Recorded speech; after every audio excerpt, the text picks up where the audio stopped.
Okay, rest. 21 days of rest.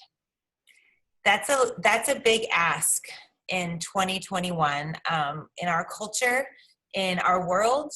I did a quick Google search because Sherry had quipped this, that the earth was spinning faster. And I thought, what? What? That even the world is turning so quickly. And for us, it's negligible, right? We can't really feel it. But I think it's telling when creation is spinning quicker. It just makes me wonder what's happening in our world that makes even the earth spin faster. When you look up on Webster, Merriam-Webster.com, the definition of rest is this, and I want to read these to you.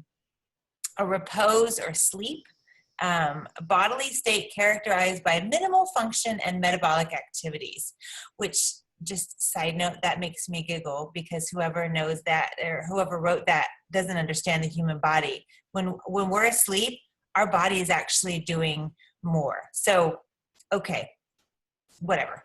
Anyway, I won't write them and tell them they're wrong, but they're wrong.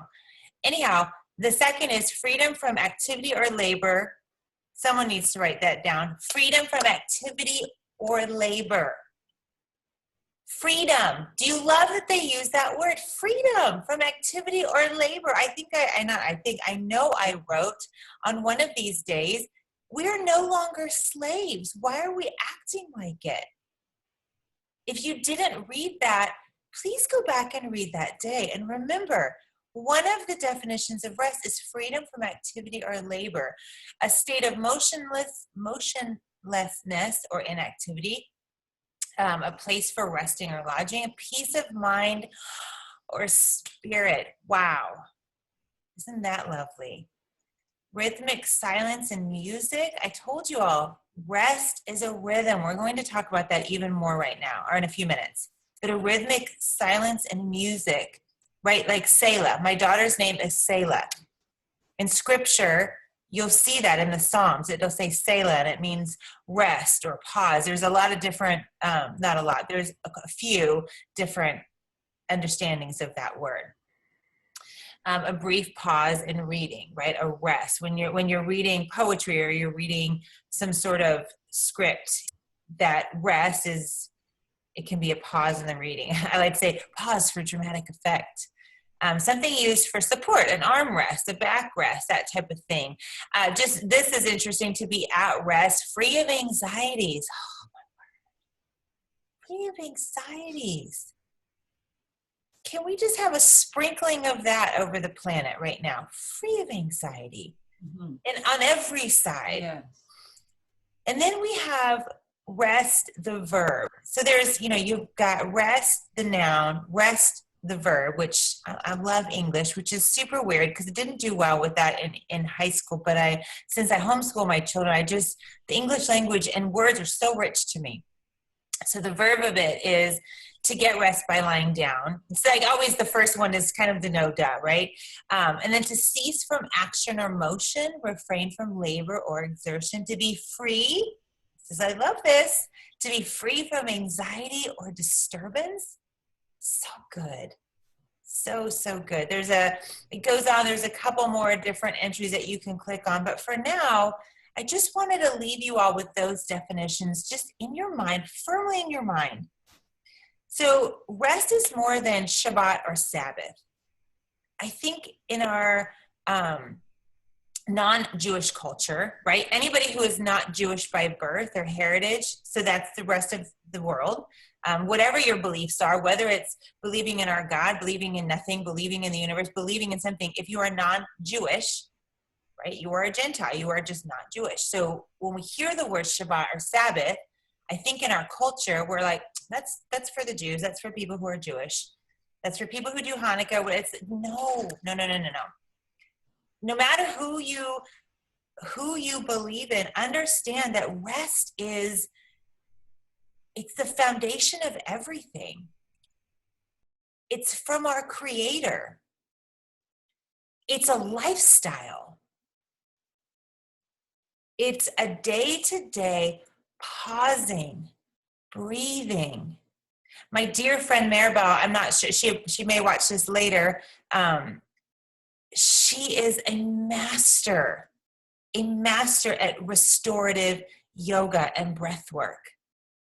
She, for those of you who have walked with me through our essentially free courses numerous times, you'll remember the times when Maribel would come on each Wednesday morning and just give us breath and life, right? Teach us to just rest in our breath. I am stealing something from the ULA guys. If you're not familiar with the ULA guys, I highly recommend you just do a quick Google search on their idea of balance. I love it. They talk about balance in all 7 areas. I love that they use the number 7. It's such a completeness. And also I married their concepts with our homeschooling classical conversations, which I love it because it's like this. It'll give you a picture of rest, and this is where we'll sit the rest of our time. So I have a little chart that I'll show you. In our homeschooling, we typically draw a little chart from week to week, and in the middle of it, we put God, and then we put our other subjects, and we say that everything, God created all of the subjects, and they all, like in Him and by Him and through Him, everything was made. And so we love to talk about where is God in science? Where is God in math? Where is God in Latin or our foreign language or our research and whatever we do? So with this, I stole from the ULA guys and our homeschool group. I just wanted to give credit in case anyone was like, she stole that. So if you have a note paper, which I hope you're taking notes, just draw this out, but write rest in the middle.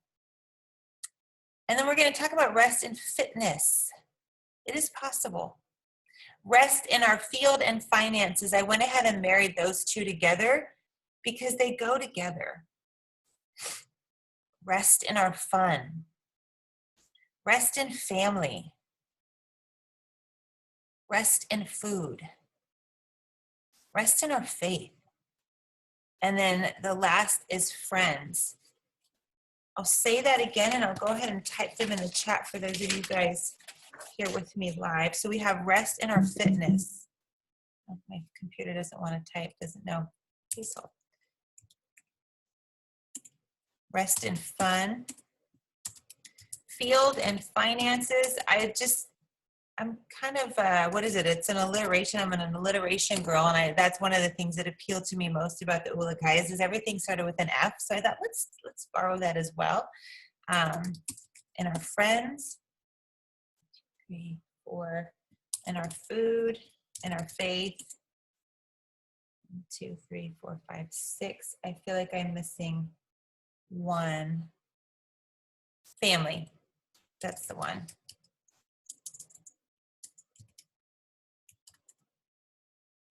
So if you all draw out this chart with me and ask the question, do I feel as though I have rest in all of these areas? And everybody can just take a collective sigh of, you know what? No, we're probably not in all the areas because on this side of eternity, we're not perfect. We're created in perfection, and our God sees us as perfect when we know His Son and Messiah, but we're still fleshing it out on the earth, right? We're still walking through this. And so that's one of the things that gave so much freedom to me when studying what the ULA guys taught with balance is that there is freedom in understanding, okay, I'm not perfect in these areas. Well, where do I need some adjustments? And one of the things that is so delightful and why we do it in a circle in our homeschool and in balancing is this is a wheel. Well, it is a wheel if you draw little spokes to it, right? Right? It's a wheel. And then if you draw it around, it makes this perfect little thing that rolls. And one of the things that they teach is depending on where you are on the scale, I won't get into all that, will depend on how well your wheel rolls. But in your mind, if you can just imagine, you know what, I don't feel very restful with my family. And so then if you imagine a wheel in your mind, and then that wheel is just a little deflated on family, they're not all full of rest, right? You might even write, which I'll do here too, just a big capital F-U-L, restful, underneath your word rest. Are these areas full of rest? again, we just understand, okay, this is just awareness and acknowledgement. That is all these last 21 days are meant to do for you. I want to share when the idea, I'll say this, when the idea of Sabbath was presented to me, it was not presented in a way that was restful.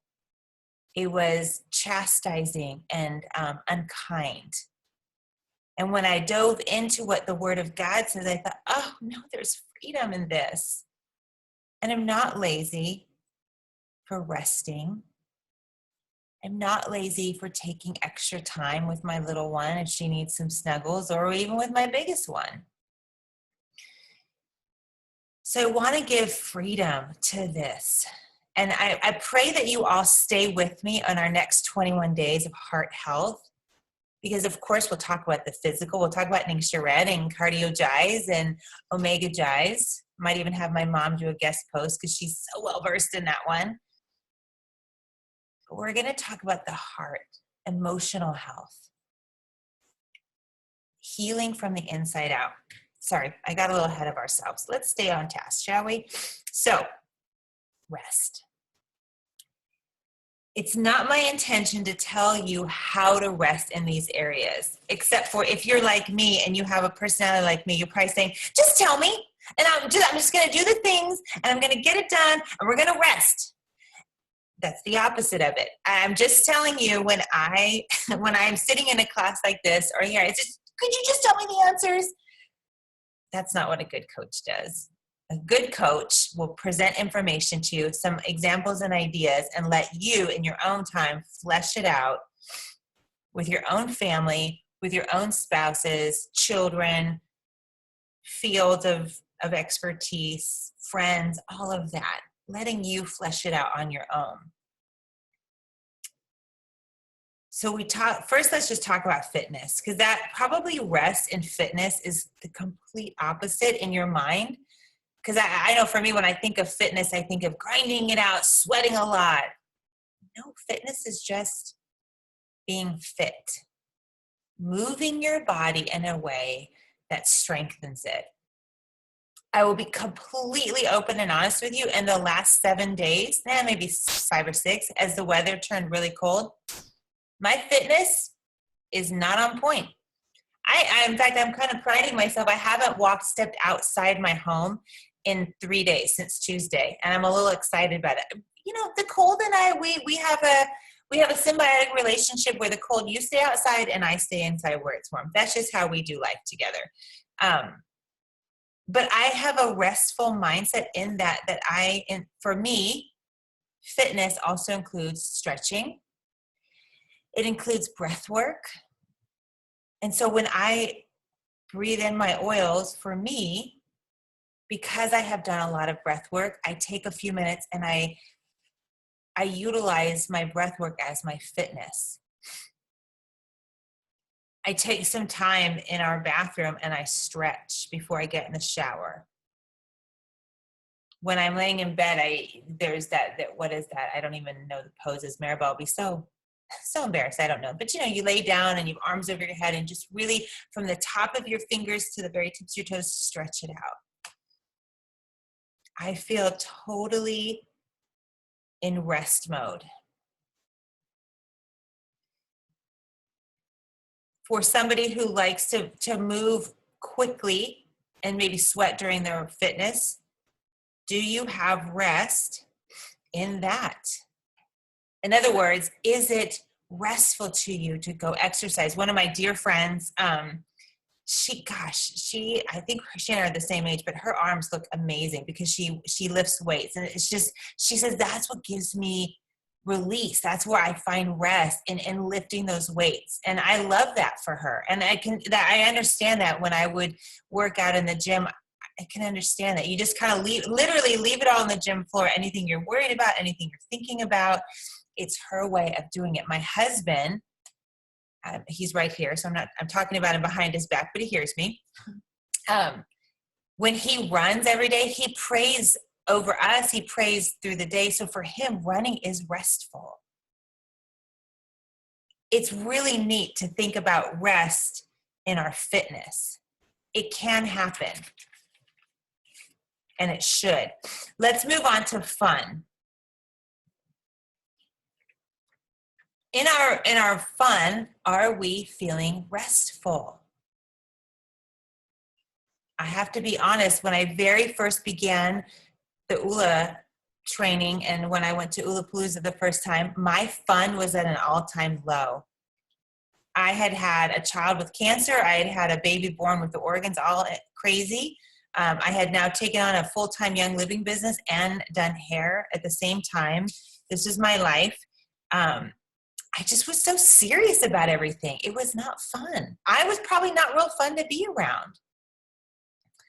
So that was one of my goals. And I realized that fun should be restful. And our family jokes, my son loves the game, is it Axis and Allies, honey? Yeah, Axis and Allies. And if you don't know that game, good for you.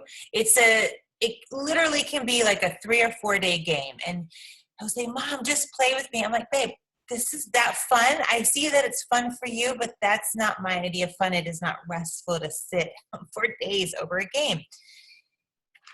Fun for me is going for a walk outside with my family, taking my silly bulldog out on a leash, which is just a whole disaster in itself, but that's fun and it's restful. Rest is how you feel in your mind, how you feel in your body. Some people enjoy fun running miles and miles, and that is rest, and they're having fun doing it. See, rest isn't, we'll go back to our definitions, isn't always sleep. It's the freedom from activity or labor, right? But number 4 is peace of mind or spirit. Don't forget that. I should say, excuse me, cancel that. Remember, write that down. It's peace of mind or spirit is huge in rest. So in our fitness, in our fun, do we have peace of mind or spirit? The gifts of the Spirit are love, joy, peace. It's the third thing that it lists. The Spirit of God brings love, first and foremost. It brings joy, second. Third, it brings peace. In your rest, do you feel love? Do you feel joy? And do you feel peace? Thirdly, let's talk about our families. This can get a little prickly, so I'm only going to just sit on it for a moment because it's so individual. I've coached women over the years, hundreds of women, even just doing hair. I consider myself a coach even before I had the paper to prove it. Family many times is anything but rest. If you have spouses that do this or spouses that are not simpatico, as it were, or partners and all of that, and it is anything but rest. And the family can become like a war zone. And the saddest thing is I see now families just go to their separate corners, children go to their own rooms, and they are, many of them are like this for the most part, right? We used to see it in restaurants when everybody went to restaurants. I had a dear friend come over for dinner and he was on his phone for the most part. And I'm like, what are you doing? Like, we're here. Hey, this is not important. But in the family, can you sit together at a meal and enjoy one another's company? In your extended family, can you find rest in that?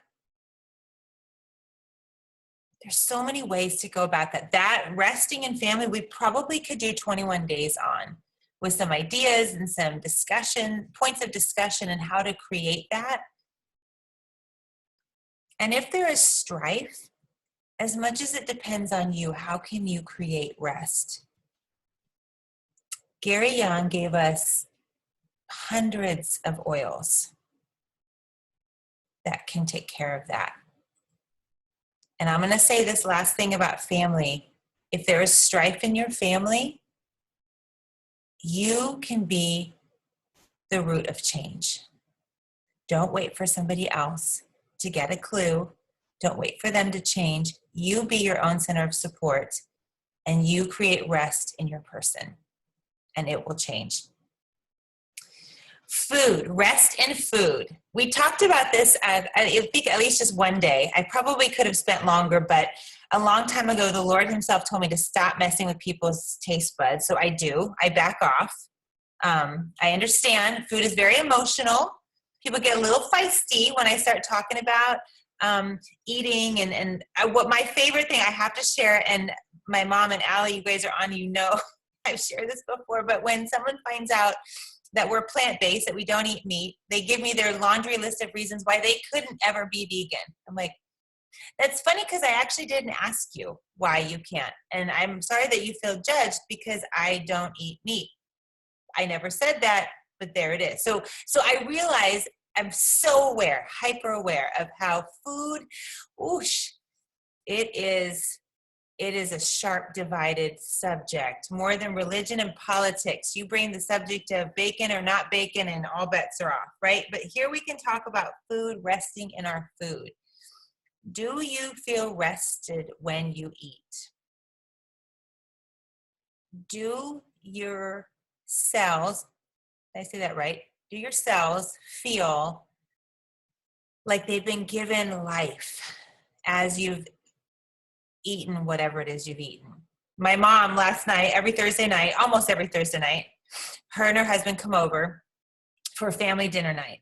And I gotta say, my mom is the best cook. She is phenomenal. And the best baker, I dare you to try to beat her on baking. But in any case, she made this chili that I felt like we were like ravenous wolves, like that we hadn't eaten in years.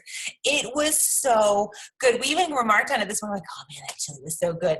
I'm gonna tell you what, I'm gonna portion out my bowl of it today so my kids don't devour it. Like, it's just kind of a dog eat dog here in our family when it's something good. But it was that kind of food where you just ate it and you're like, oh, this feels so good to eat. It was life-giving. And here's what I know this secret is. And my mom may not even know this, so surprise. But it's who she's cooking it for. It's the time that she's about to spend. It's that love that goes into it. If you've ever read the book Soup, you know what I'm talking about. It's the love and care that you pour into it. And then when everybody is eating your food, there is rest there. There's joy. There's love. There's peace that comes. Food is least of all should be inhaled, should be gotten through a drive-through. Now, this is where I will call people out, and I don't care if we depart ways over this. Food should never be bought from a window and then eaten in your car. It's just, my brothers and sisters, this should not be. If you are that busy, then your food rest wheel is deflated. Guys, remember, I mean, the Ula guys would be like, yes, she's right. At minimum, if you're going to buy your food from a window and hork it down in your car, do it with a friend. Laugh. Have fun with it. But if it's with the mindset of, I just have to shove something in my face so I can move on to the next activity, it is not full of rest. It's just not. Rest in our faith. Wait, hold on. Let me go back to food just real quick. I've had people say, as my mom typed in, it's restful to cook. I've had a lot of people say, well, I just don't like to cook. And whatever. Here's what I will say to you who doesn't like to cook. I will look you straight in the eye and get straight in your face and say, there is an emotional reason that's keeping you from enjoying cooking. There is an emotional blocker. And I know this because I know who God is and I know how he designed us all. He made us all very different. 7 point whatever billion people on the planet. There are 7 point whatever billion different personalities. But here's what I know. The survival instinct to eat before 1950, when fast food became a thing, required you to cook. I'll say that again. The survival instinct to eat required you to cook. Period. Men in scripture, men of old, knew how to cook. You study any culture, any religion, it doesn't matter. The one thing that everybody knew how to do, including men, so don't come at me with, well, it's, chauvinistic. No. There's a lot of women that knew how to cook, or a lot of men that knew how to cook. It was just what they did too. It's our survival instinct is based on cooking. You can use cedar wood to remove emotional blocks that are hindering you from learning. Cedar wood. If you don't have 2 or 3 bottles of cedar wood floating around your house so that you can grab it at any moment, I'm just going to say it's $11.75. I think it went up in price from $11.25. Everybody can swing that. It's so powerful. In heaven, we're going to feast. Food is important. Enjoying it is important. Care for yourself enough to figure out, why don't I like to cook? What is it? Okay, faith. Rest in your faith. Oh gosh. Again, wow. This is a biggie. There's so much unrest in places of faith and community. It's tragic. Do you have rest in your faith? My guess is if the answer is no, then you haven't listened to the God who made you. You're listening to voices who are telling you, do this, don't do that, read this, don't read that, watch this, don't watch that. The only answers come from here. Lovely people like myself or anybody else may tell you, hey, you should, and then we'll give you this list. But in faith, it is between you and your creator. And if there is no rest, if you can look at your faith and go, I don't know, I don't feel very restful. I feel like a bunch of shoulds and a bunch of ought tos. You, my friend, have not spent time with the one who made you. That is how you will find a restful experience in your faith. And again, that's so individual. Our friends. We talked a little bit about curating our circles. Do the friends you have, the company that you keep, does it create rest? Is there strife? Is there irritation or frustration? That should just never be. And if that is in your circle of friends, then maybe it's time to curate them and mentally put them in their place of where they need to go, right? Not don't make a big show, but actually we talked about this in the Believe. My apologies. But we don't. Sorry, my dog is moaning now. There's my bulldog for those of you who haven't met him, but any case, oh goodness. In Believe, we talked about curating your circles and having porch pals and versus people who those you'll just do life with and sit with and have lemonade with versus those who are just maybe on the sidewalk, those who are across the street. The one thing that we don't want to do is make a big announcement and say, you know what? You have now moved from my porch to across the street. Actually, I'm kicking you out of my neighborhood. That's not restful for that person either. But just in your mind, do they speak words of life over you? This is restful. Do you speak words of life over them? This is not new information. I'm realizing I just had this revelation as I'm sharing this. I'm like, you guys all know this. So then the question is, if you are not finding rest in any of these, and not in any, and well, I guess any is the right way to say that, in these areas, then it's time again for our cedarwood. And asking the question, breathing it in and just really sitting with it saying, why am I not feeling rest with these friends? Why do I feel the need to stay with them? Why do I feel the need to rush and hork down my food like this, buying food from a window? Why is there strife in my family, right? All these questions, we just sit with our oils. I think in Young Living, we've been taught to just slap on oils and away we go. And we've taken medicine, true medicine, healing properties of our oils, and we've put them in an allopathic society. It's just like, take one and call me in the morning type of deal. And that's not how healing works.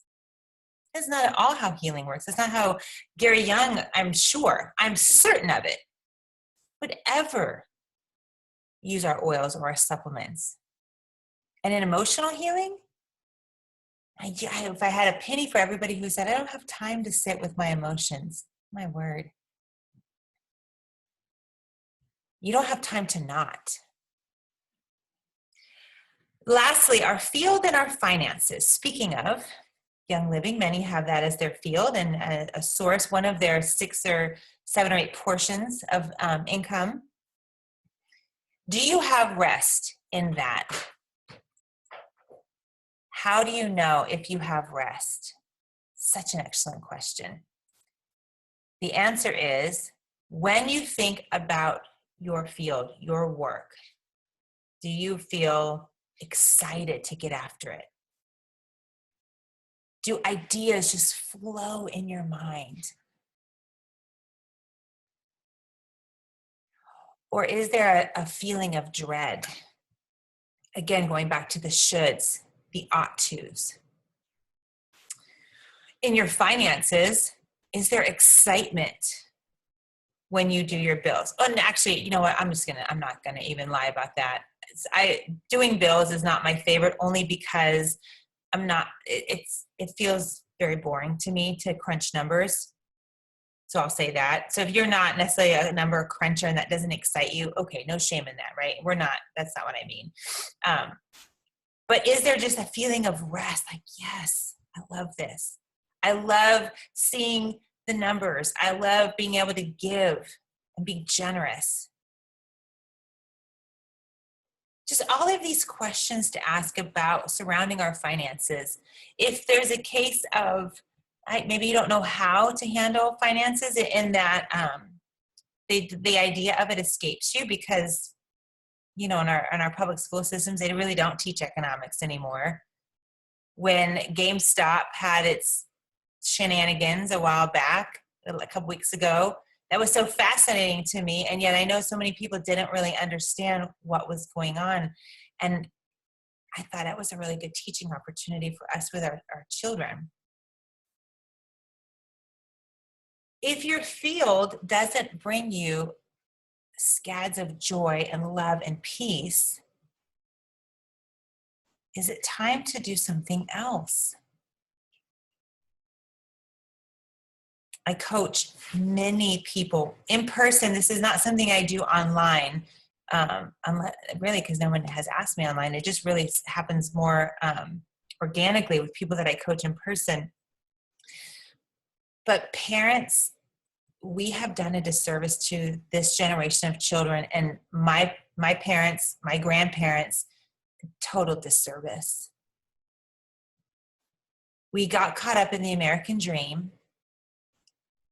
And the American dream, rather than coming to America and finding opportunity and your skill that you have, creating just the most fabulous Jewish deli with these astounding bagels, or making this Italian restaurant straight from Sicily, I can still taste it, right? Coming to the North End and creating this little mom and pop business, and then just watching it expand, making cannolis that you would just faint over, because you're crafting it and it's your family business and it's your family recipe that you've had for decades, right? That's the American dream. And knowing that you can do anything here, we went from that to graduate high school with a 5-point-something credential, which, how do you even get that with doing the basic school? So now you got to do extra, which is so the opposite of rest. So now you got to graduate high school with 5-point blah, blah, blah, and get a scholarship to the best college in the United States, or at least one that is reputable and acceptable. And be sure that you pick a field that you're going to make a ton of money in. right? And we can fill in the blanks. And marry well, marry up, have the house, have the 2.5 kids, the cars in the garage. And we all joke about it and tease, and yet parents are still doing this. We're still buying into this mindset, and our children are actually dying younger than our ancestors because they're stressed.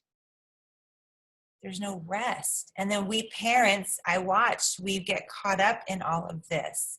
We take them hither, yither, and yon to all these soccer practices and baseball, and maybe they're going to get a scholarship. In my word, here in Texas, it's insanity. It's so crazy. We don't rightly look at how our God created us. So I will say it again, if you are doing something that does not bring you rest, you are not doing the thing that your God created you to do. I can guarantee it.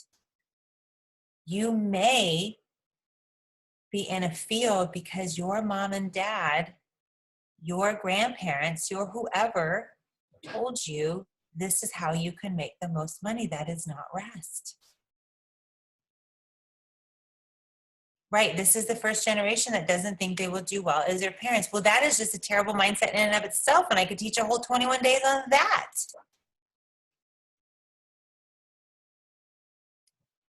The thing is that rest comes when we are walking in the way we were designed to do. The scriptures say, train up a child in the way they go, shall go, should go, and when they're old, they won't return from it. Most people don't even know what that means. That means train up a child in the way that they are naturally bent. I have a son who is just a justice man. My gosh, you can tell by the way he bosses everybody around. But he's going to go be a lawyer and then a judge in the end. My daughter excels at debate. Arguing, right? She's our arguer, which when it's her and I'm like, okay, this is good, this is good. She's going to be a lawyer someday. I know that, and that is her bent. You see, and on it goes. So if you're going back to your chart here and you're saying, I don't feel rest in my finances or in my field or both, take some time.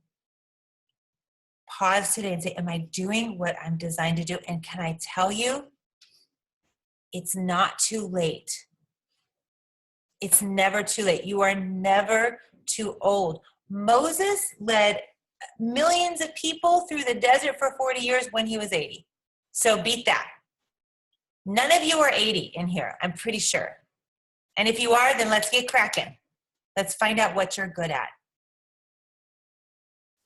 And if the idea, I realize I'm going a little bit long, but if I have to say this, if the idea of how am I going to make money at that comes, text me.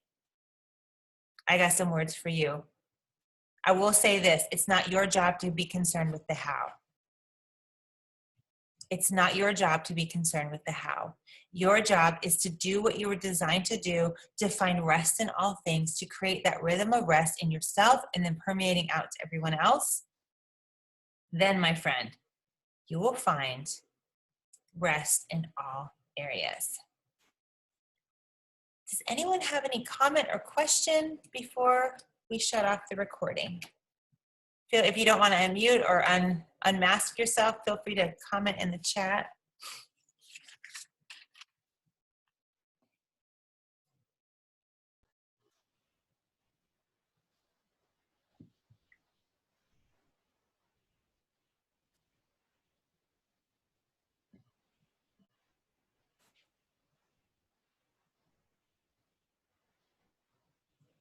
I think this was very good, Jen. Thank you. I'd like to share this with my family in a personal circle. I'm so glad. Thank you. Thank you, Claudia. Thank you. And on that note, you all know that I put it up on my website, the 21-day intervals. And so each day it should all be up there. This will be the recording will be up and then put on YouTube so that you can share that with anyone.